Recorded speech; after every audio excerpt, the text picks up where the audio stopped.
സ്തുതിക്കട്ടെ. ഹല്ലേലൂയ ഹല്ലേലൂയ ഹല്ലേലൂയ ഹല്ലേലൂയ ഹല്ലേലൂയ. യേശുവേ ആരാധന യേശുവേ നന്ദി. ഹല്ലേലൂയ ഹല്ലേലൂയ ഹല്ലേലൂയ. ആരാധന ആരാധന ആരാധന ആരാധന. ഹല്ലേലൂയ ഹല്ലേലൂയ ഹല്ലേലൂയ ഹല്ലേലൂയ.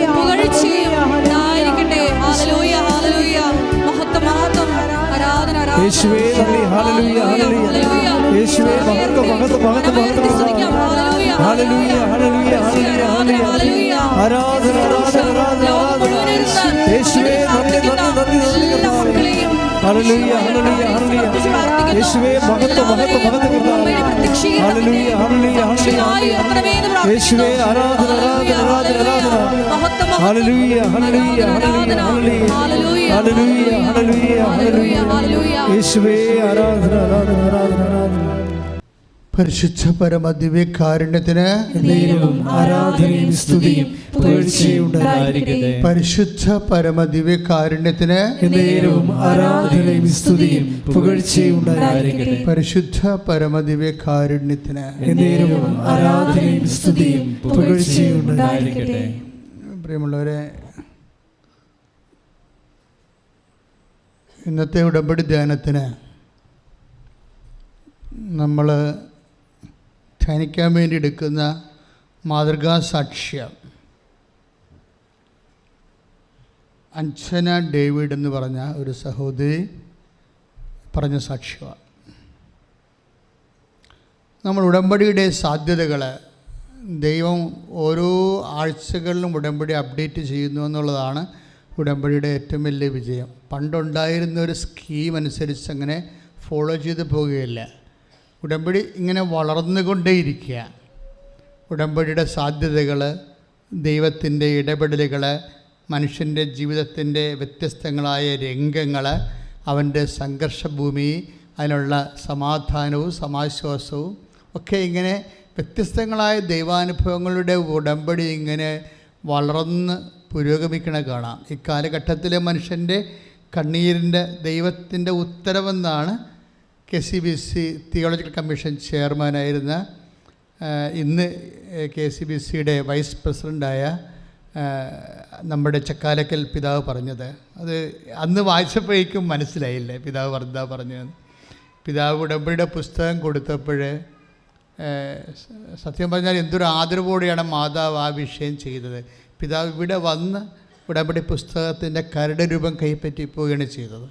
എന്നിട്ട് പിതാവ് ഒരു മാസത്തിനുള്ളിൽ അതിൻ്റെ ഫോർവേഡ് എഴുതി തന്ന് അതിലാദ്യത്തെ വാക്യതാണ്: ഈ കാലഘട്ടത്തിലെ മനുഷ്യൻ്റെ കണ്ണീരിൻ്റെ ഉത്തരമാണ് ഉടമ്പടി എന്ന്. അയ്യോ, അന്ന് ഞാൻ വായിക്കുമ്പോൾ ഇത്രയും ആന്തരികമായ അഭിഷേകം അതിലുണ്ടെന്ന് എനിക്കറിയത്തില്ലായിരുന്നു. പക്ഷേ നമ്മൾ അനുഭവങ്ങൾ കേൾക്കുമ്പോൾ നമുക്ക് പിതാവിലൂടെ പരിശുദ്ധാത്മാവ് സംസാരിച്ചത് എത്രയോ ഷാർപ്പാണെന്ന്. ശ്രുതികട്ടെ ഹല്ലേലൂയ. യേശുവേ നന്ദി. ഹല്ലേലൂയ ഹല്ലേലൂയ ഹല്ലേലൂയ. യേശുവേ സ്തുതി. ഹല്ലേലൂയ. സന്നിധി വസിച്ചോട്ടെ, പാദം ചുംബിച്ചോട്ടെ, സന്നിധി വസിച്ചോട്ടെ, പാദം ചുംബിച്ചോട്ടെ. ആരാധ്യൻ ആരാധ്യൻ യേശുവരാ മടങ്ങുന്നു ഞാൻ പ്രിയനേ. പരിശുദ്ധ പരമദിവ്യകാരുണ്യത്തിന് ആരാധനയും സ്തുതിയും പുകഴ്ചയും ഉണ്ടായിരിക്കട്ടെ. അഞ്ജന ഡേവിഡിൻ്റെ സാക്ഷ്യം. അവർ എനിക്ക് തോന്നുന്നത് തൃശ്ശൂരാണ്, പക്ഷെ അവർ താമസിക്കുന്നത് ചെന്നൈയിലാണ്. ഇവരുടെ വിഷയമെന്ന് കേട്ട് ഇവർ 4 വർഷം കഴിഞ്ഞപ്പോഴാണ് ഇവർ പ്രഗ്നൻ്റ് ആകണത്. ആ സാക്ഷ്യം നിങ്ങൾക്ക് കേൾക്കാം, അതിൽ യൂട്യൂബിലുണ്ടത്. അപ്പോൾ 4 വർഷം കാത്തിരുന്നിട്ടാണ് ഒരു കുഞ്ഞിനെ കിട്ടിയത്. പക്ഷേ 3-ാം മാസത്തിൽ സ്കാൻ ചെയ്യുമ്പോൾ കുഞ്ഞ് ഡൗൺ സിൻഡ്രോമാണ്, പോസിറ്റീവാണ്. എന്ന് വെച്ച് കഴിഞ്ഞാൽ മന്ദബുദ്ധി, പല അംഗവൈകല്യങ്ങളുള്ള കൊച്ചാണ്. ഇത് ഡോക്ടർമാർ 2 ഡോക്ടർമാർ കൺസൾട്ട് ചെയ്തിട്ടാണ് ഇവരെ വിളിപ്പിച്ചിട്ട് ഡോക്ടർ പറയും ഇതിനെ ടെർമിനേറ്റ് ചെയ്യാൻ പറയും. എന്ന് വെച്ച് കഴിഞ്ഞാൽ അബോർഷൻ നടത്താൻ പറയും. അല്ലെങ്കിൽ ജീവിതകാലം മുഴുവൻ നിങ്ങൾക്കിത് കുരിശായിരിക്കും. പക്ഷേ ഇവർ പറയുന്നൊരു വാക്കുണ്ട്, ഡോക്ടറെ ഞങ്ങൾ മുന്നോട്ട് പോവുകയാണ്. എന്നിട്ട് ഇവർ പറയുന്നത് അറിയാമോ? എൻ്റെ ദൈവം അംഗവൈകല്യമില്ലാത്ത ദൈവമാണ്, അവനാണ് ഈ കുഞ്ഞിനെ സൃഷ്ടിച്ചിരിക്കുന്നത്. അപ്പോൾ അവനെപ്പോലെ ഈ കുഞ്ഞും അംഗവൈകല്യം ഉണ്ടാകത്തില്ലെന്ന് ഞങ്ങൾ വിശ്വസിക്കണമെന്ന് കൈ എട്ടിച്ച് കർത്താനുസ്തുതികൾ.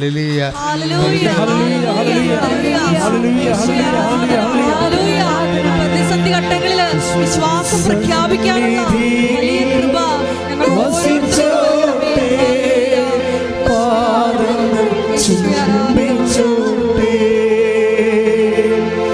സന്നിധി വസിച്ചോട്ടെ, പാദങ്ങൾ ചുംബിച്ചോട്ടെ, ആരാധന യേശുപരാ വണങ്ങുന്നു ഞാൻ പ്രിയനേ. പരിശുദ്ധ പരമദിവ്യകാരുണ്യത്തിന് ആരാധനയും സ്തുതിയും പുകഴ്ചയും ഉണ്ടായിരിക്കട്ടെ. നിങ്ങൾക്ക് ഈ സ്റ്റേറ്റ്മെൻറ്റ് കേട്ടിട്ട് എന്ത് തോന്നണ്? അംഗവൈകല്യമുള്ള കുഞ്ഞുങ്ങളുണ്ടല്ലോ, വേറെ ഇല്ലേ? അവരെ അവരുടെ മാതാപിതാക്കന്മാർ പൊന്നുപോലെ സൂക്ഷിക്കുകയും വളർത്തുകയൊക്കെ ചെയ്യുന്നുണ്ട്. ഓട്ടിസം ബാധിച്ച എത്രയോ മക്കളിവിടെ വരണത്. അപ്പോൾ അവരുടെ മാതാപിതാക്കന്മാരെ ദൈവം എന്തുമാത്രം വിശ്വസിച്ചിട്ടാണ് ആ കുഞ്ഞുങ്ങളെ ഏൽപ്പിച്ചിരിക്കുന്നത്. ചിലപ്പോൾ ആ കുഞ്ഞുങ്ങളിലൂടെ ആയിരിക്കും അവിടെ നിത്യത ഏറ്റവും കൂടുതൽ ഉറപ്പ് വരുന്നത്. ക്രിസ്ത്യാനിയെ ഒരു വിശ്വാസിയെ സംബന്ധിച്ചിടത്തോളം ദൈവത്തിന് ലഭിക്കാവുന്ന വിശ്വാസത്തിനെക്കുറിച്ച് ആന്തരികമായ അഭിഷേകജ്ഞാനമുള്ളവർക്ക് മനസ്സിലാകും, നമുക്ക് ദൈവത്തിന് ലഭിക്കാവുന്ന ഏറ്റവും വലിയ നിത്യതയാണ്. നിത്യതയേക്കാൾ കുറഞ്ഞ് ഒരു ക്രിസ്ത്യാനിക്ക്, ഒരു വിശ്വാസിക്ക് എന്ത് കിട്ടിയിട്ടും കാര്യമില്ല. കാര്യം എന്താണ്? ഈ വെള്ളം കുടിക്കണതിനൊക്കെ ഇനിയും ദാഹിക്കും. കർത്താവ് 5 ഭർത്താക്കന്മാരുണ്ടായ സ്ത്രീയോട് പറഞ്ഞില്ലേ, 4:13 യോഹന്നാൻ്റെ സുവിശേഷം എന്താ പറയണത്? ഈ വെള്ളം കുടിക്കണവന് ഇനിയും ദാഹിക്കും. അപ്പോഴേ ഈ ലോകത്തിൻ്റെ ശരീര സംബന്ധമായ വീട്, ജോലി, വിവാഹം, മക്കൾ, അതുപോലെ തന്നെയുള്ള അതിനോ ശരീരത്തോട് ബന്ധപ്പെട്ട എന്ത് കിട്ടിയാലും വീണ്ടും നമുക്ക് കിട്ടാത്ത പോലെ തോന്നുമെന്നാണ് ഈശോ പറയണത്. കിട്ടിയാലും കിട്ടാത്ത പോലെ തോന്നും. അപ്പം കിട്ടിയത് കൊണ്ട് നമ്മൾ ഉദ്ദേശിക്കുന്ന അൾട്ടിമേറ്റ് എയിം ഇല്ല. അത് വിശ്വാസിയാണ് മനസ്സിൽ. പക്ഷേ അതുകൊണ്ട് എന്താ ചെയ്യണമെന്ന് വെച്ച് കഴിഞ്ഞാൽ, ഇപ്പോൾ തന്നെ ഇപ്പോൾ ഈ ഷീജ ഇങ്ങനെ ഒരു ഈ അഞ്ജന ഡേവിഡ് ഇങ്ങനെ ഒരു സ്റ്റേറ്റ്മെൻറ്റ് പറഞ്ഞില്ലേ, എൻ്റെ ദൈവം അംഗവൈകല്യമില്ലാത്ത ദൈവമാണ്, അതുകൊണ്ട് അവൻ സൃഷ്ടിക്കുന്നതും അംഗവൈകല്യമില്ലാത്തതായിരിക്കും. ഞങ്ങൾ സൃഷ്ടിച്ചെന്നല്ല പറഞ്ഞിരിക്കുന്നത്, അവൻ സൃഷ്ടിച്ചെന്നാണ് പറഞ്ഞിരിക്കുന്നത്. എന്താ കാര്യം? ഇതൊരു വിശ്വാസത്തിൻ്റെ വിഷയമാണ്. വിശ്വാസം ഏറ്റു പറയാനുള്ളതാണ്. നമ്മൾ വിശ്വാസത്തെ വളരണത് എങ്ങനെയാണ്? ഇവരെന്താ ചെയ്തിരിക്കണത്? ഇവരുടെ സ്കാൻ ചെയ്തപ്പോൾ ഈ കുഞ്ഞിന് പല അവയവങ്ങളും ഇല്ല എന്നുള്ളത് മനസ്സിലായി. കിഡ്നിയുടെ പ്രോബ്ലം ഉണ്ട്, തലതിരിയത്തില്ല, പല പ്രശ്നങ്ങളാണ് അതിൻ്റെ കിടക്കുടക്ക് ഓരോ സ്കാനിങ്ങിനും വരണത്. അപ്പോഴൊക്കെ ഇവരിങ്ങനെ വിശ്വാസത്തിൽ നിൽക്കുകയാണ്. എന്താ പ്രശ്നം വെച്ച് കഴിഞ്ഞാൽ, വിശ്വാസത്തെക്കുറിച്ച് സെൻറ്റ് പോള് ഏറ്റവും കൂടുതൽ വിശ്വാസത്തെ കൈകാര്യം ചെയ്ത ഒരു അപ്പോസ്തലനാണ് വിശുദ്ധ പൗലോസ്. അദ്ദേഹം പറയുന്നത് എന്താണ്? നിങ്ങൾ ദൈവത്തെ മഹത്വപ്പെടുത്തിക്കൊണ്ട് വിശ്വാസത്തിൽ ശക്തി പ്രാപിക്കാൻ. 4:20 റോമാലേഖനം 4:20 ഏറ്റു പറഞ്ഞ് ദൈവത്തെ മഹത്വപ്പെടുത്തിക്കൊണ്ട് വിശ്വാസത്തിൽ ശക്തി പ്രാപിക്കുക. അപ്പം കേവല വിശ്വാസം നമുക്ക് കിട്ടും, പക്ഷെ നമ്മളെന്ത് ചെയ്യണം? വിശ്വാസത്തെ ശക്തിപ്പെടുത്തിക്കൊണ്ടേയിരിക്കണം. നമുക്ക് കേവല വിശ്വാസമാണ് കിട്ടുന്നത്, അല്ലേ? മാതാപിതാക്കന്മാരിൽ നിന്ന് പകർന്നു കിട്ടും, വേദപാഠ ക്ലാസ്സിൽ നിന്ന് പകർന്നു കിട്ടും, ബൈബിൾ പഠനത്തിലൂടെയും പ്രസംഗത്തിലൂടെയും പകർന്നു കിട്ടും. ഇതെല്ലാം നമുക്ക് കിട്ടുന്നതും, പക്ഷേ ഈ വിശ്വാസത്തെ നമ്മൾ, ഈ കേവല വിശ്വാസത്തെ പവേഡായിട്ടുള്ള ഫെയ്ത്താക്കി കൺവേർട്ട് ചെയ്യണം. ശക്തി പ്രാപിച്ച വിശ്വാസം, അത് നമ്മുടെ കോൺട്രിബ്യൂഷനാണ്. പറഞ്ഞ മനസ്സിലായില്ലേ? നമ്മളുടെ ഇപ്പോൾ നിങ്ങളുടെ കയ്യിലിരിക്കുന്ന ഒന്നും ശരിക്കും ആക്ടിവേറ്റ് ചെയ്ത ഫെയ്ത്ത് അല്ല. പണ്ടെങ്ങോ വേദപാഠ ക്ലാസ്സിൽ നിന്ന് കിട്ടിയിട്ട് അതുപോലെ കൊണ്ടുനടക്കുകയാണ്. വിശ്വാസം പ്രഖ്യാപിച്ചിട്ടില്ല. വിശ്വാസം പ്രഖ്യാപിക്കുമ്പോഴല്ലേ ദൈവം മഹത്വപ്പെടുത്തുള്ളൂ. ഇപ്പോൾ അഞ്ജന ഡേവിടെ എന്താ ചെയ്തിരിക്കണത്? ഈ അംഗവൈകല്യമുള്ള കുഞ്ഞിനെ ഗർഭത്തിൽ ഇട്ടുകൊണ്ട് അവൾ പറയണത് എന്താണ്? എൻ്റെ ദൈവം അംഗവൈകല്യമില്ലാത്ത ദൈവമാണെന്ന് പറയുമ്പോൾ ഓട്ടോമാറ്റിക് എന്താ സംഭവിക്കണത്? അവർ ദൈവത്തെ മഹത്വപ്പെടുത്തുകയാണ്. അപ്പോൾ അവർക്ക് എന്താണ് സംഭവിക്കുന്നത്? അവർ വിശ്വാസത്തിൽ ശക്തി പ്രാപിക്കും. വിശ്വാസത്തിൽ ശക്തി പ്രാപിക്കുന്നത് നിൻ്റെ സഹനത്തിൽ ദൈവത്തെ മഹത്വപ്പെടുത്തിക്കൊണ്ടാണ്. ഒന്നേറ്റ് പറഞ്ഞ്, വിശ്വാസത്തിൽ ശക്തി പ്രാപിക്കുന്നത് എൻ്റെ സഹനത്തിൽ ദൈവത്തെ ദൈവ തിരുമനസ് തിരിച്ചറിഞ്ഞ് ഏറ്റുപറയുന്നതിലൂടെയാണ്. അങ്ങനെ എൻ്റെ ജീവിതത്തിലെ ഞാൻ കടന്നു പോകുന്ന ഇന്നത്തെ ദുരിതങ്ങളെ ദൈവനാമത്തിലെ ഏറ്റെടുത്തിട്ട് ദൈവത്തെ മഹത്വപ്പെടുത്തി വിശ്വാസത്തിൽ വളരുവാൻ, വിശ്വാസത്തിൽ ശക്തി പ്രാപിക്കുവാൻ എന്നെ അഭിഷേകം ചെയ്യണമേ. ശ്രുതികടേ പരിശുദ്ധ പരമദിവ്യകാരുണ്യത്തിന്. ജോഷുവയോട് മോസസ് പറയുന്ന വാക്കെന്താ? ഈ പ്രസൻസ് ഫീൽ ചെയ്യാൻ വേണ്ടി, അതായത് പ്രസൻസ് പ്രീസപ്പോസ് ചെയ്തുകൊണ്ട് ദൈവത്തിൻ്റെ സാന്നിധ്യം ഉടമ്പടിയുടെ വാഗ്ദാനമായിട്ട് തിരിച്ചറിഞ്ഞുകൊണ്ട് മോസസ് പറയും, ശക്തനും ധീരനുമായിരിക്കുക. wherever you go I will there. ഞാൻ നിൻ്റെ കൂടെ വരും. I will accompany you. ഞാൻ നിൻ്റെ കൂടെ വരും.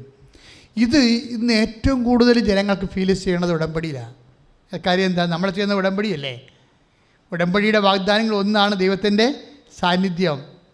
ഇപ്പോൾ കഴിഞ്ഞ ദിവസം ഒരു ചേച്ചി ചെയ്യുന്നതുകൊണ്ട് സാക്ഷ്യം പറഞ്ഞില്ലേ, അവർക്ക് എന്താ ഈ കേട്ടക്ക് പരീക്ഷ 150 ചോദ്യങ്ങളാണ്.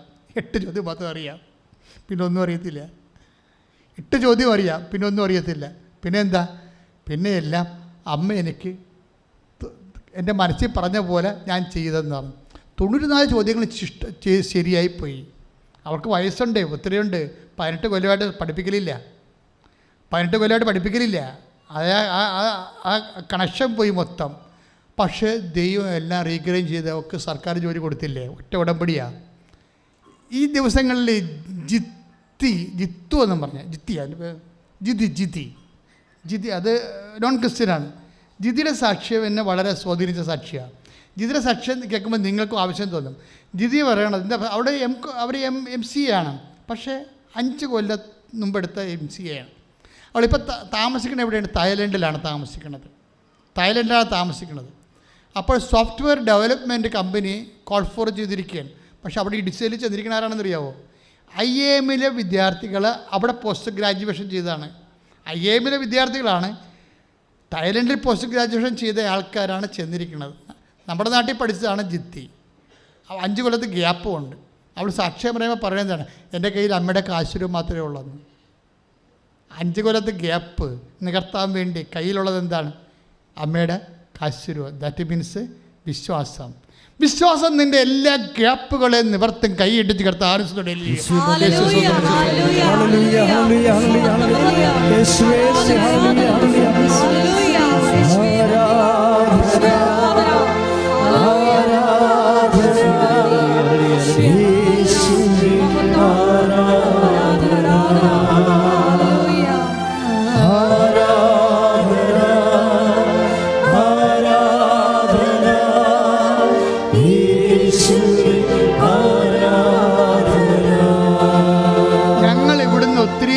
നേർച്ച വസ്തുക്കൾ തരുന്നുണ്ട്. ഉടമ്പടി ഉപ്പ്, ഉടമ്പടി തൈലം, ഉടമ്പടി കാശ്രൂപം. പക്ഷേ ചില ആൾക്കാർക്ക് ഭയങ്കരമായ ഇടിവെട്ട അനുഭവങ്ങളാണ്. കാര്യം എന്താണ്? അവർക്കത് എക്സിക്യൂട്ട് ചെയ്യാൻ അറിയാം. ചില ആൾക്കാർ സാധാരണ പോലെ, അതായത് നമ്മളെങ്ങനെ, ഇപ്പോൾ ഈശോ ഒരു വാക്ക് പറഞ്ഞില്ലേ, ഇപ്പോൾ 10:43 അല്ലേ, മത്തായി ശ്രീകാരുടെ സുവിശേഷം, നീതിമാനായി കരുതുന്നവരെ നീതിമാൻ്റെ പ്രതിഫലം, പ്രവാചകനായി കരുതുന്നവന് പ്രവാചകൻ്റെ പ്രതിഫലം. അതായത് നിങ്ങളുടെ വിശ്വാസത്തിൻ്റെ നിലവാരം എന്ത്, അതായിരിക്കും നിങ്ങൾക്ക് കിട്ടുന്ന അനുഭവങ്ങൾ. അതിന് ആനുപാതികമായിരിക്കും. അത് കർത്താവ് പറഞ്ഞു, ഞാൻ പറഞ്ഞതല്ല. എന്ന് വായിച്ചോളൂ. അത് മത്തായിയുടെ സുവിശേഷം 10-ാം അധ്യായം 41-ാം തിരുവചനം. ആ, പ്രവാചകനെ പ്രവാചകനായി സ്വീകരിക്കുന്നവന് എന്ന് പറഞ്ഞ പ്രവാചകനെ പ്രവാചകനായി സ്വീകരിക്കുന്നവന് പ്രവാചകന്റെ പ്രതിഫലം. അടുത്തത്, നീതിമാനെ നീതിമാനായി സ്വീകരിക്കുന്നവന് നീതിമാന്റെ പ്രതിഫലവും ലഭിക്കുന്നു. അപ്പം നിങ്ങൾ എങ്ങനെ സ്വീകരിക്കുന്നു എന്നുള്ളതാണ് പ്രശ്നം. ഉടമ്പടി തൈലമായാലും ഉടമ്പടി കാശുരുമായാലും ഇപ്പം അവരെന്താ ജിതി എന്താ പറയണത്? അവർ നോൺ ക്രിസ്ത്യൻ അല്ലേ? അവർക്ക് എന്താ ക്രിസ്ത്യൻ ബാക്ക്ഗ്രൗണ്ട് ഉള്ളത്? അവർ പറയണത് എനിക്ക് 5 കൊല്ലത്തെ ഗ്യാപ്പാണ്. മലയാളത്തിൽ നിന്ന് ഞാൻ ഇവിടുന്ന് MCA എടുത്ത് പോയിട്ട് ഞാൻ പിന്നീട് സംഭവം തൊട്ടിട്ടില്ല. എന്നെ കോമ്പറ്റ് ചെയ്യാൻ വന്നിരിക്കുന്ന ആൾക്കാർ IIM നിന്ന് വന്നിരിക്കുന്നവരാണ്. അവർക്ക് അവിടെ വന്നിട്ട് പോസ്റ്റ് ഗ്രാജുവേഷൻ ചെയ്തിരിക്കുന്നവരോട് ഞാൻ കോമ്പറ്റ് ചെയ്യണത്. എൻ്റെ ഗ്യാപ്പാണ് എൻ്റെ ഏറ്റവും വലിയ ഭ്രാന്തെന്ന് പറയുന്നത്. എന്നെ ഭ്രാന്ത് പിടിപ്പിക്കുന്നത്. പക്ഷേ അമ്മയുടെ കാശുരുവാണ് എൻ്റെ കയ്യിലുള്ളത്. അത് എക്സിക്യൂഷനാണത്. അതായത് ഏത് ഗ്യാപ്പായാലും ശരി. നീ ഇങ്ങനെ ഒത്തിരി പറഞ്ഞില്ലേ, ഗ്യാപ്പ് നേഴ്സുമാർക്ക് പ്രോബ്ലമാണ്. ചില ആൾക്കാർ ഏജ് ബാറുണ്ട്. 52 വയസ്സിൽ ചിലർ പുതിയ മാനേജർ വരുമ്പോൾ കമ്പനിയിൽ നിന്ന് ടെർമിനേറ്റ് ചെയ്യും. പിന്നെ വിളിക്കാമെന്ന് പറഞ്ഞ് വിടും. അവർ വിളിക്കത്തില്ല. അവർ ചെറുപ്പക്കാരെ വെച്ച് കോപ്പറേറ്റീവുകളെല്ലാം 25 വയസ്സ് വെച്ചുള്ള ആൾക്കാരെ എടുത്തിട്ട് കമ്പനി മുന്നോട്ട് റൺ ചെയ്ത് ലാഭിക്കാൻ പോവുകയാണ്. കാര്യം ഈ 52കാരൻ എടുത്താൽ അയാളുടെ അന്നത്തെ സീനിയോറിറ്റി അനുസരിച്ചുള്ള പുതിയ പേയ്മെൻറ്റ് കൊടുക്കുമ്പോൾ അവർക്ക് ചെറുപ്പക്കാരിൽ നിന്ന് കിട്ടുന്ന റിട്ടേണിനേക്കാൾ പകുതിയെ പ്രായമുള്ളവരിൽ നിന്ന് കിട്ടത്തുള്ളൂ. അതുകൊണ്ട് അവരെ എടുക്കത്തില്ല ഒരിക്കലും. പക്ഷേ ഉടമ്പടി അവരെ എടുപ്പിക്കും. അതെന്താ കാര്യം? അമ്മയാണ് ഇതിൻ്റെ പക്ഷത്ത് നിൽക്കുന്നത്. എപ്പോഴും നമ്മൾ ശ്രദ്ധിക്കുമ്പോൾ എനിക്ക് തോന്നിയിരിക്കുന്നത് നിങ്ങളെ ഉടമ്പടിയിലെ എക്സിക്യൂഷനിലെ സൂക്ഷ്മതയാണ് പ്രോബ്ലം. ഓരോരുത്തരും അതിനെ ഇപ്പം ഇവർ തന്നെ എന്താ പറയണത്, അവർ അത് ആത്മാർത്ഥമായിട്ട് അതിൽ വിശ്വസിച്ചു. പണ്ട് അവർ പറയണത് ഈ പ്രത്യേകിച്ച് ഷീജ അല്ലല്ലോ, അഞ്ജന പറയണത്, എന്തിനാണ് സാക്ഷ്യം പറയണത്? സാക്ഷ്യം പറയണ വല്ല കാര്യമുണ്ടോ? സാക്ഷ്യം ദൈവത്തോട് അങ്ങനെ പറഞ്ഞാൽ പോരെ? എന്തിനാണ് ആൾക്കാർ കെട്ടിയെടുത്ത് ഇവിടെ വന്നിട്ട് പറയണതെന്നൊക്കെയായിരുന്നു ഞാൻ പണ്ട് അമ്മയോട് ചോദിച്ചുകൊണ്ടിരുന്നത്. അമ്മയുമായിട്ട് സണ്ട് വെക്കുമായിരുന്നു പണ്ട്. മാതാവിൻ്റെ കാര്യം ഒത്തിരി കേട്ട് ചികിടിച്ച് ഞാൻ ആ വഴിക്കില്ലെന്ന് പറഞ്ഞ് നടന്ന ആളാണ്. പക്ഷേ ഒരു വിഷയം ഉണ്ടായപ്പോൾ അവൾ അമ്മയോട് പറഞ്ഞു, അമ്മേ ഞാൻ വന്ന് സാക്ഷ്യം പറയും. എനിക്ക് തന്നെ കിട്ടിയ അനുഭവത്തിൽ ഞാൻ വന്ന് സാക്ഷ്യം പറയും. ഇപ്പം എനിക്ക് മനസ്സിലായി സാക്ഷ്യം എന്താണെന്ന്. കാര്യം വെച്ചാൽ സാക്ഷ്യം എന്താണെന്ന് ഇവൾക്ക് പറയാൻ മനസ്സിലാക്കാൻ ഒരു കാരണമുണ്ടായി. സ്കൂളിലൊക്കെ ചെല്ലുമ്പോൾ ഓരോരുത്തരും ഓരോരോ ആൾക്കാർ ഓരോ കാര്യം പറയത്തില്ല. ഇപ്പോൾ കുഞ്ഞിൻ്റെ പെടൽ തിരിയണില്ലെന്ന് പറഞ്ഞപ്പോൾ പെടൽ തിരിയാത്ത കൊച്ചായിരിക്കും മരണം വരെ ഇവൻ്റെ പെടൽ തിരിയത്തില്ലെന്നാണ് കൂടെയുള്ളവർ പറയണതേ. എങ്ങനെയെങ്കിലും ഇതിനെ അബോർട്ട് ചെയ്ത് കളയാൻ വേണ്ടിയാണ് അവർ ഇവരെ സഹായിക്കുന്നതാണ്. അപ്പോൾ അങ്ങനെ വരുമ്പോൾ എനിക്ക് ഭയങ്കര സങ്കടം വരും ഒരു ദിവസം. അപ്പോൾ ഉടനെ അമ്മ എന്ത് ചെയ്യുമെന്നറിയാമോ? അമ്മ ഓരോ സാക്ഷ്യം എടുത്ത് എന്നെ കാണിക്കും. ഏതമ്മ? പരിശുദ്ധമ്മ ദേവമാതാവ് കൃപാസനത്തിൻ്റെ ഓരോ സാക്ഷ്യം എടുത്ത് എന്നെ കാണിക്കും. ആ സാക്ഷ്യം കേൾക്കുമ്പോൾ എനിക്ക് അഭിഷേകം കിട്ടും. അപ്പോഴെനിക്ക് മനസ്സിലായി സാക്ഷ്യം എന്തിനാണെന്ന്. കാര്യം ഈ അംഗവൈകല്യമുള്ള കുഞ്ഞിനെ ഗർഭത്തിൽ ഇട്ടിട്ട് നാട്ടുകാർ ചവിട്ടും കുത്തും കേട്ടിട്ട് അവരുടെ മനസ്സിടിഞ്ഞ് പോകുമ്പോൾ അതിനെ നിലനിർത്താൻ വേണ്ടി അവരെ അഭിഷേകം ചെയ്ത് എങ്ങനെയാണ്? ഈ സാക്ഷ്യം കേൾപ്പിച്ചാണ്. സാക്ഷ്യം കേൾക്കുന്ന അയക്കുമ്പോഴെന്ത് ഇവർക്ക് അതിന് അഭിഷേകം ഉണ്ടാവും. അപ്പോൾ അതിനെ അതിജീവിക്കാൻ പറ്റുമെന്ന് തോന്നും. നിങ്ങളും പ്രാർത്ഥിക്കണം. അമ്മയോട് പറയണം, അമ്മേ എന്നെ അമ്മയുടെ സാക്ഷ്യം എന്ന് പ്രാർത്ഥിച്ച് നെഞ്ചത്ത് കൈവച്ച്, അമ്മേ എന്നെ അമ്മയുടെ പ്രത്യക്ഷീകരണത്തിന്റെ സ്ഥിരം സാക്ഷിയായി ഉയർത്തണമേ. ഇത് നിങ്ങൾ പറഞ്ഞുകൊണ്ടിരുന്നാൽ മതി ഇടയ്ക്ക്. എന്താ കാര്യം എന്നറിയാവോ? ഈ ഉടമ്പടിയെങ്കിലും അമ്മയുടെ പ്രത്യക്ഷീകരണമാണ് ഇവിടെ ഡീല് ചെയ്യുന്ന സബ്ജക്റ്റ്. ഇതിൻ്റെ ബാക്കിലുള്ള സബ്ജക്റ്റ് അതാണ്. ഈ അമ്മയുടെ നിങ്ങൾക്ക് നല്ല സാക്ഷ്യങ്ങൾ കിട്ടിയാൽ മാത്രമേ അമ്മയുടെ പ്രത്യക്ഷീകരണ സഭ ഏറ്റെടുക്കത്തുള്ളൂ. സാധാരണ സാക്ഷ്യമാണെങ്കിൽ പ്രത്യക്ഷീകരണത്തിൻ്റെ തക്കതായ സാക്ഷ്യമില്ലെങ്കിൽ ആ സാധാരണ ധ്യാനകേന്ദ്രത്തിൽ നടക്കുന്ന സാക്ഷ്യമാണെന്ന് പറഞ്ഞ് തള്ളിക്കളയും. അതുകൊണ്ട് നമുക്ക് വളരെ ക്വാളിറ്റേറ്റീവ് ആയിട്ടുള്ള സാക്ഷ്യങ്ങളാണ് വേണ്ടത്.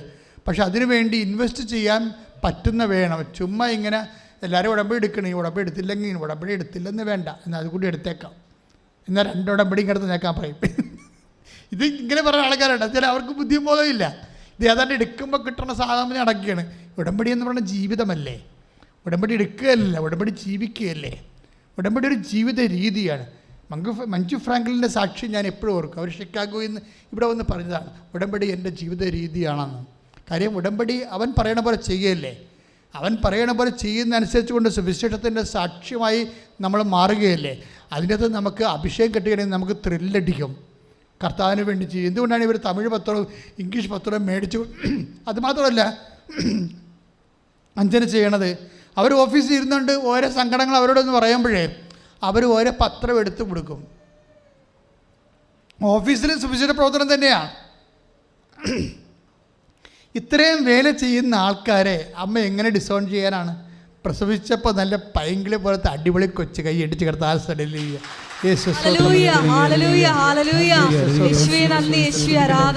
ഉടമ്പടിയിലൂടെ ഞങ്ങളെ സന്ധിക്കുന്ന അവരുടെ വലിയ കാരണത്തെ ഈശോയെ ഞങ്ങൾ നന്ദി പറഞ്ഞു വാഴ്ത്തുന്നു.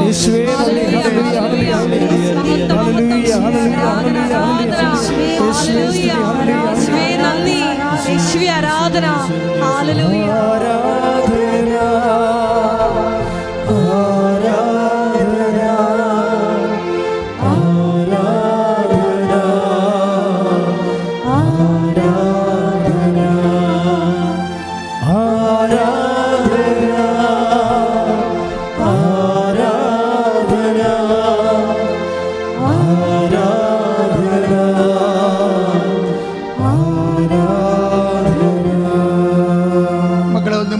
മക്കളെ ഒന്ന് മുട്ടയുന്ന നമുക്ക് ലാസ്റ്റ് പ്രെയറാണ്. അച്ഛൻ്റെ മനസ്സിൽ ജോലിയില്ലാത്തവരുണ്ട്. ഇന്ന് നീറ്റ് എഴുതുന്ന നമ്മുടെ കുഞ്ഞുങ്ങളെല്ലാം എൻ്റെ മനസ്സിലുണ്ട്. പ്രത്യേകിച്ച് ഉടമ്പടി എടുത്തവർ, ചിലർക്ക് ഉടമ്പടി എടുക്കാൻ ആഗ്രഹമുണ്ടായിട്ട് വരാൻ ഒത്തിയിട്ടില്ല.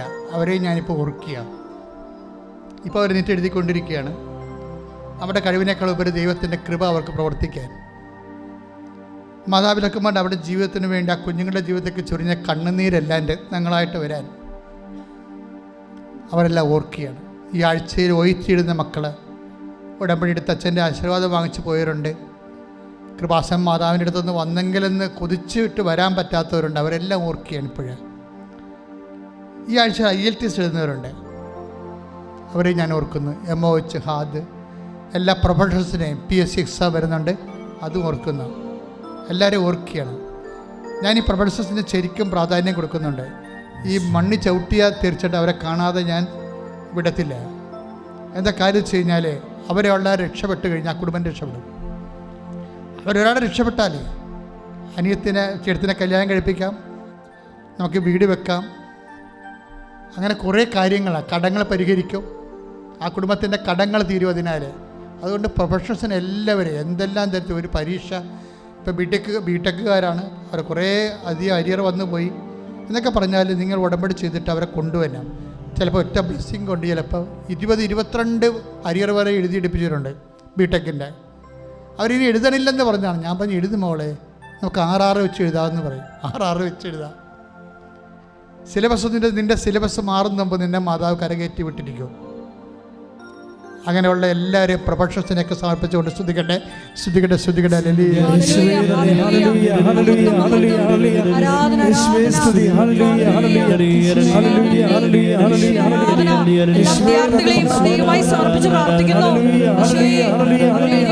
വിഷയങ്ങളെ സമർപ്പിക്കുന്നു. എല്ലാവരെയും വിജയത്തിലേക്ക് ആനയിക്കണമേ. അവരുടെ പ്രത്യക്ഷീകരണത്തിന്റെ സാക്ഷികളായി ആ മക്കളെ ആക്കണമെന്ന് പ്രാർത്ഥിക്കുന്നു. അവരുടെ മാതാപിതാക്കളുടെ കണ്ണുനീരിനെ പ്രത്യേകമായി സമർപ്പിക്കുന്നു. കരുണയായിരിക്കണമേ. സാമ്പത്തിക കടങ്ങളുള്ളവരെ, ജോലി നഷ്ടപ്പെട്ടവരെ, സാമ്പത്തിക കടങ്ങളിൽ വീട് വിൽക്കാൻ വേണ്ടി പോണവരെ, ജപ്തി നടപടിയിൽ വന്നിരിക്കുന്നവരെ,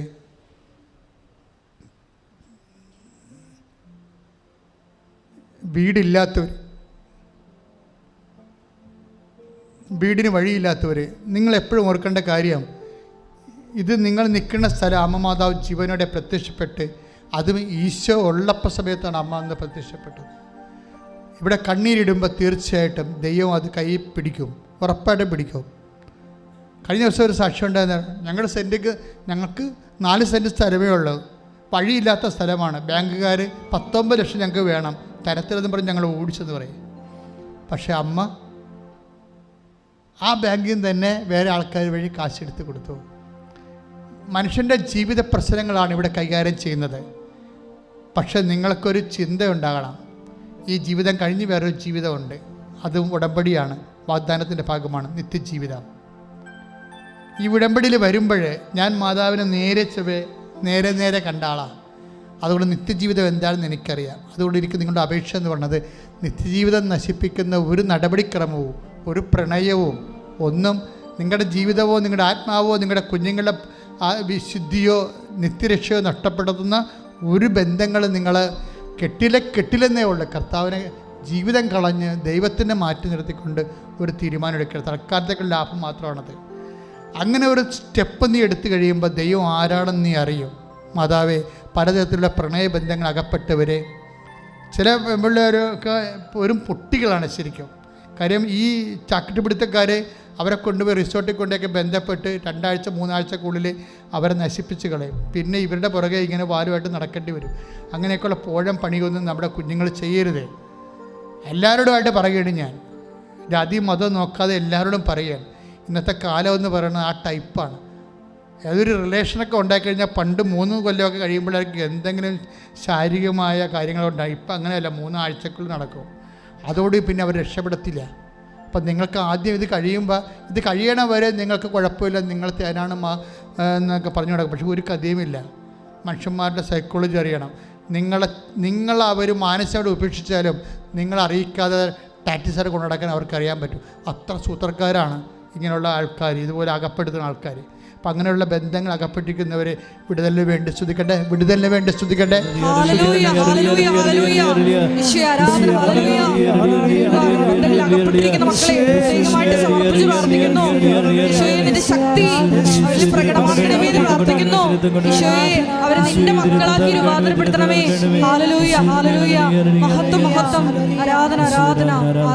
ചിലരോട് എന്നോട് കടവാണെന്നും പറഞ്ഞ് എനിക്ക് ജപ്തിയാണെന്നും പറഞ്ഞുകൊണ്ട് എൻ്റെ അടുത്ത് പേപ്പർ ഏൽപ്പിക്കുമ്പോൾ ഞാൻ തിരിച്ചു ചോദിക്കും, വിൽക്കാൻ എന്തെങ്കിലും ഉണ്ടോ എന്ന് ചോദിക്കും. കൊടുക്കാനോ ആരെങ്കിലും തരാനോ ഒന്നുമില്ല അച്ഛാ, ദൈവം മാത്രമേ ഉള്ളെന്ന് പറയും.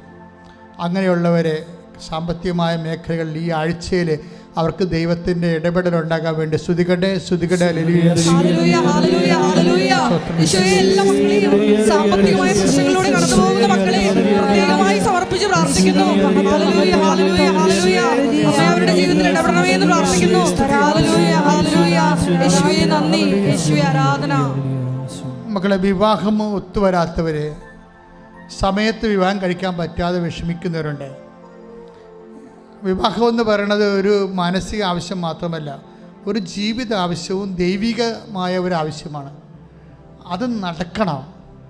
അത് നമുക്ക് ഇത്തിരി ആരോഗ്യവും സൗന്ദര്യമൊക്കെ ഉള്ളപ്പോൾ അത് നടക്കണം.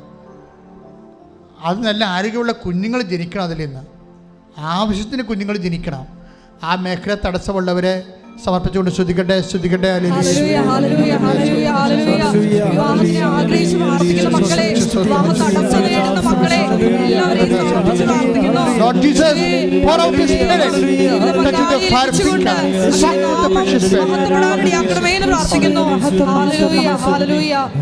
എങ്ങനെ ജീവിക്കുമെന്ന ഐഡിയ ഇല്ലാത്തവര്,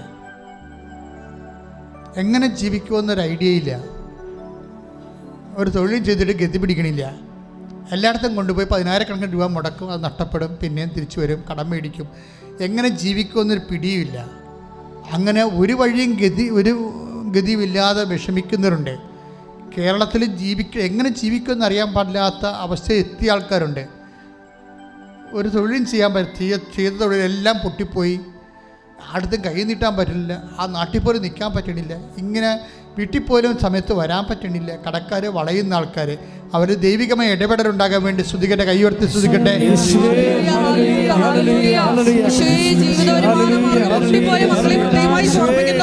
തൊഴിലിനു വേണ്ടി അലയുന്ന മക്കളെ പ്രാർത്ഥിക്കുന്നു, സമർപ്പിച്ച് പ്രാർത്ഥിക്കുന്നു. എല്ലാവർക്കും ജീവസന്ധാരണത്തിന് ആവശ്യമായ മാർഗങ്ങൾ തുറന്നു കൊടുക്കണമേ എന്ന് പ്രാർത്ഥിക്കുന്നു. ഹല്ലേലൂയ. ഉടമ്പടി എടുത്ത് വിദേശത്ത് പോയ മക്കളുണ്ട്. ഒത്തിരി പേര് പഠിക്കാൻ പോയവരുണ്ട്. ചില ആൾക്കാർക്ക് ഈ സെപ്റ്റംബർ ക്ലാസ് തുടങ്ങുകയാണ്, പക്ഷേ ഇതുവരെക്കും വിസ വന്നിട്ടില്ല. സെപ്റ്റംബർ ക്ലാസ് തുടങ്ങുന്നവർക്ക് പക്ഷേ വിസ വന്നിട്ടില്ല, അതിൻ്റെ പൈസ റെഡി ആയിട്ടില്ല. അപ്പം ഇങ്ങനെയുള്ള സാങ്കേതിക കുരുക്കിൽ കിടക്കുന്ന ആൾക്കാരുടെ കുരുക്കുകൾ, കേസിൽ കിടക്കുന്നവർ, കോടതി വിസ്താരത്തിലിരിക്കുന്നവർ, ജഡ്ജ്മെൻറ്റിലിരിക്കുന്നവർ, അവരെല്ലാം സമർപ്പിച്ചുകൊണ്ട് സ്തുതിക്കട്ടെ, സ്തുതിക്കട്ടെ. ഹല്ലേലൂയ.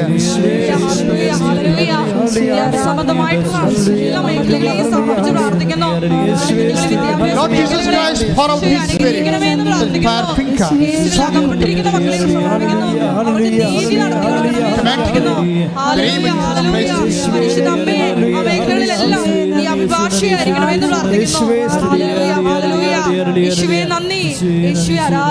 മാരക രോഗികള്, തീരാവേദിയുള്ളവര്, മാനസിക രോഗമുള്ള, ഡിപ്രഷനുള്ളവര്, കിടപ്പ് രോഗികള്, ചില ആൾക്കാരുടെ മൊബൈലാണ് എൻ്റെ അടുത്ത് കൂടെ ഒന്ന് കാണിക്കണത്. അവർക്കിവിടെ വരാൻ പറ്റണില്ല. വരാൻ പറ്റുമായിരുന്നെങ്കിൽ അവർ വന്നേനെ. അപ്പം അങ്ങനെ കിടന്നു പോയ ആൾക്കാരുണ്ട്. അവർ എഴുന്നേക്കണം ഈ ആഴ്ചയിൽ. നിങ്ങൾ മാതാവിനെ അവരെ സമർപ്പിക്കുക. പറയുക, അമ്മേ, പരിശുദ്ധ അമ്മേ, കിടപ്പ് രോഗികളെ അങ്ങ് സന്ദർശിക്കണമേ. ട്യൂബിലൂടെ ഭക്ഷണം കഴിക്കുന്നവരും മലമൂത്രങ്ങൾ പോകുന്നവരെ അങ്ങ് സ്പർശിക്കണമേ.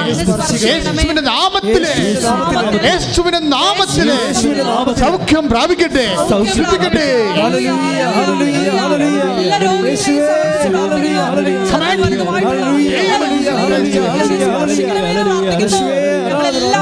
സുഖപ്പെട്ടുകൊണ്ട്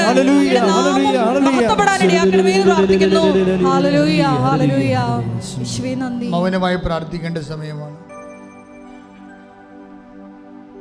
നിങ്ങളുടെ ജീവിതാവശ്യങ്ങൾക്ക് വേണ്ടി മൗനമായി പ്രാർത്ഥിക്കേണ്ട സമയമാണ്.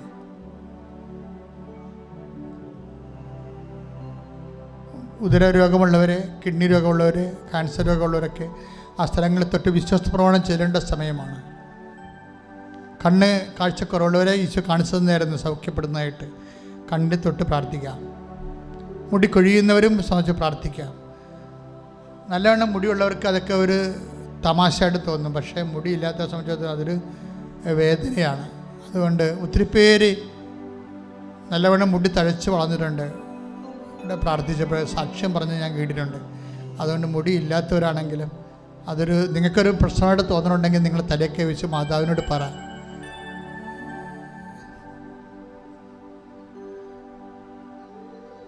യാത്ര പോകാൻ ഉദ്ദേശിക്കുന്നവർ യാത്രയെ സമർപ്പിക്കുന്ന കർത്താവേ,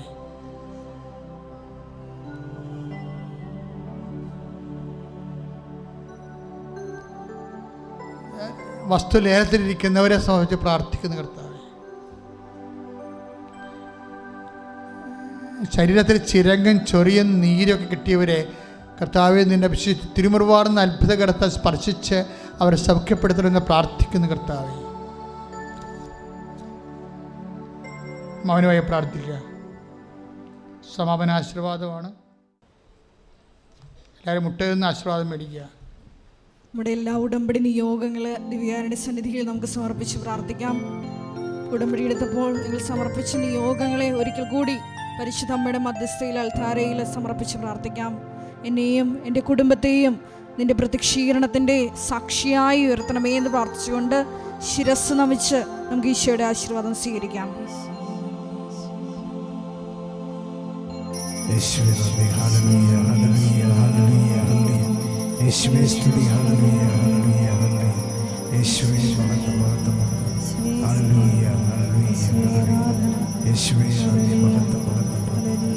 ആരാധന ആരാധന ആരാധന ഹല്ലേലൂയ ഹല്ലേലൂയ ഹല്ലേലൂയ.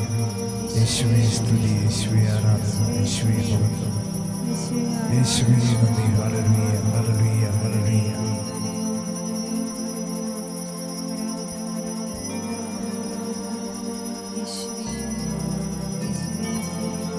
പരിശുദ്ധ പരമമാ ദിവ്യകാരുണ്യമേ,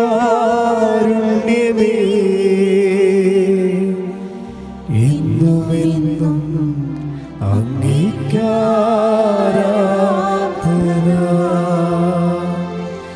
പരിശുദ്ധ പരമമാ ദിവ്യകാരുണ്യമേ, എന്നുമെന്നും അങ്ങേക്കാരാധന.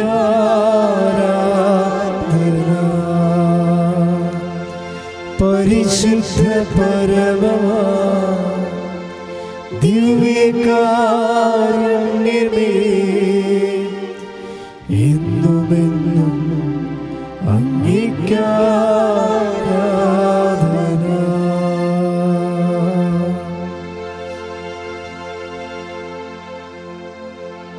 ആവേ ആവേ ആവേ മരിയ ആവേ ആവേ ആവേ മരിയ